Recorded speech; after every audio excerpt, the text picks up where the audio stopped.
Good morning. I'm Stephen Leake. I'm an elder at First Presbyterian Church of Mesquite, Texas.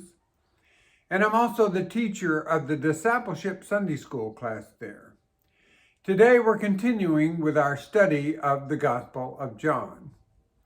And I'd like to remind you that our curriculum is based upon the daily Bible study series by Professor William Barclay, and that we're using the New Revised Standard Version of the Bible for our scripture readings. Last week in our lesson, Jesus claimed to be the theological figure, the Son of Man.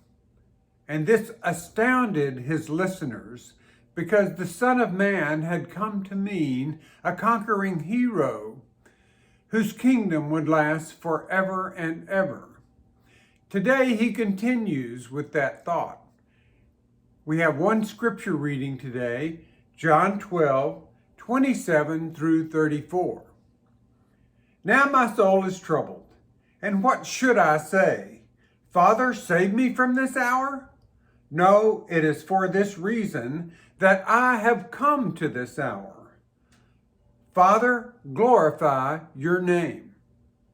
Then a voice came from heaven, I have glorified it, and I will glorify it again. The crowd standing there heard it and said that it was thunder. Others said, an angel has spoken to him. Jesus answered, this voice has come for your sake, not for mine.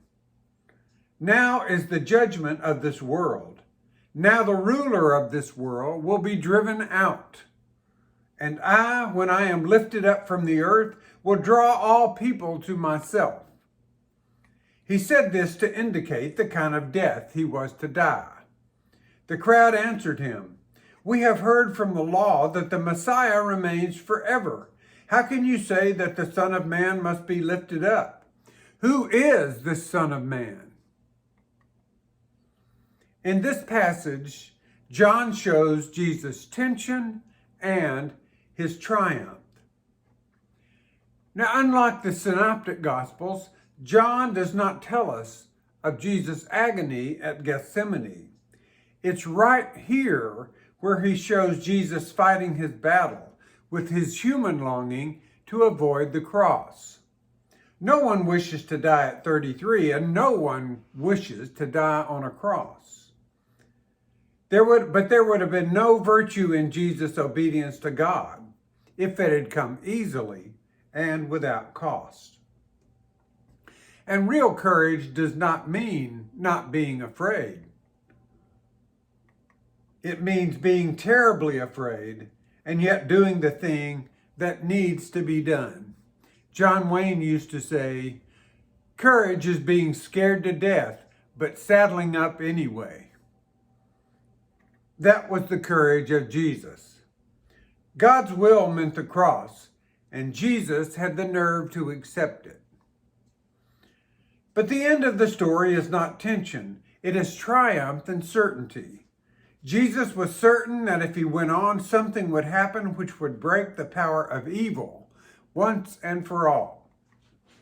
If he was obedient to the cross, he was sure that the death blow would be struck to the ruler of the world, Satan.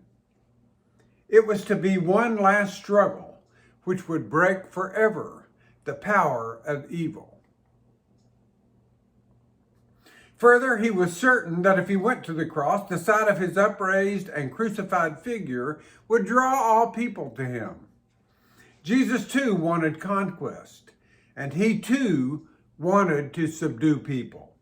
But he knew that the only way to conquer and subdue the hearts of men and women was to show himself upon the cross. He began with tension, and he ended in triumph. What came between the tension and the triumph and changed the one into the other? It was the voice of God. Behind this coming of the voice of God lies something great and deep. There was a time when the Jews really and fully believed that God spoke directly to people. It was directly that God spoke to the child Samuel. from 1 Samuel 3, verses 1 through 14. And God spoke to Elijah directly when he had fled from the avenging Jezebel. 1 Kings 19, verses 1 through 18. But by the time of Jesus, the Jews had ceased to believe that God spoke to them directly. The great days were gone past. God was too far away now. The voice that had spoken to the prophets was silent.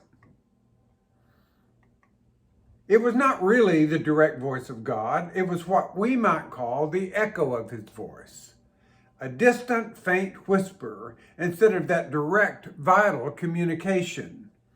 But it was not the echo of his voice that Jesus heard. It was the very voice of God himself. With Jesus, there comes to men and women not some distant echo from the heavenly places, but an unmistakable accents of God's direct voice. It's to be noted that the voice of God came to Jesus at all the great moments of his life. It came to him at his baptism in Mark 1, verse 11, and it came to him on the Mount of Transfiguration when he decided to go to Jerusalem in Mark 9, verse 7. And now it came to him when his human flesh and blood had to be strengthened by divine aid for the ordeal of the cross. What God did for Jesus, he does for us all.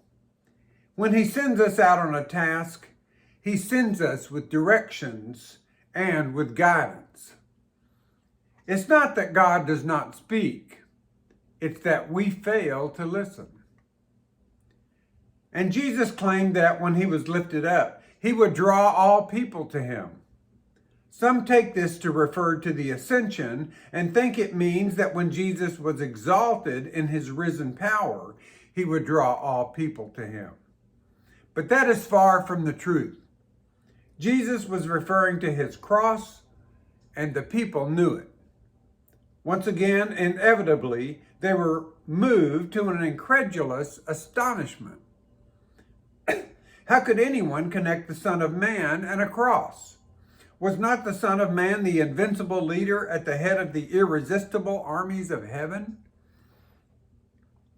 Was not his kingdom to last forever? The Jews connected the Son of Man with an everlasting kingdom. And here was he who claimed to be the Son of Man talking about being lifted up upon a cross. Who was this Son of Man, whose kingdom was to end before it began? The lesson of history is that Jesus was right. He pinned his hopes on the magnet of the cross. And he was right because love will live long after might is dead. The empires founded on force have vanished, leaving only a memory with which the years becomes fainter and fainter. But the empire of Christ, founded upon a cross, continues to extend. Jesus' death upon the cross made him go through the hearts of men and women forever and ever. The conquering Messiah of the Jews is a figure about whom theologians write books. But the Prince of Peace upon the cross is a king who has his throne forever and ever in the human heart. And the only secure foundation for a kingdom is love. Thank you for joining me today. God bless each and every one of you.